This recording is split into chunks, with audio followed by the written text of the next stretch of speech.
দেখুন, আমরা একটা টেবিলের রো কলাম সমানভাবে সমান ডিস্টেন্সে থাকে কিনা এটা চোখে সহজে মিলাইতে পারি, কিন্তু যদি আর ম্যানুয়ালি করতে চাই, যদি ম্যানুয়ালি এভাবে করতে চাই, আহ,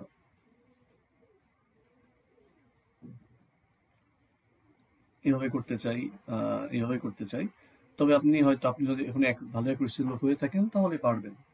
আর যদি ছোট টেবিল হয়ে থাকে সহজ হবে। যদি আপনার বড় টেবিল হয় সেক্ষেত্রে আপনার এই যে বিভিন্ন রো, এই যে এটা এই রো, প্রত্যেকটা দুইটা রো সমান যে না থাকে প্রফেশনাল লাগে না।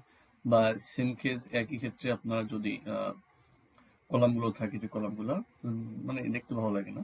সো এটা আপনি সহজেই করতে পারবেন।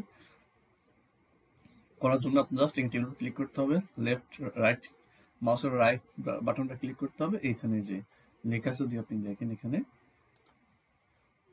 3 নম্বরে লেখা আছে আপনার এই যে ডিস্ট্রিবিউট রোস ইভেনলি, ইভেনলি সমানভাবে ভাগ করার জন্য। সো আপনি ক্লিক করেন, দেখুন প্রত্যেকটা রোর কিন্তু সাইজ একদম সেম টু সেম।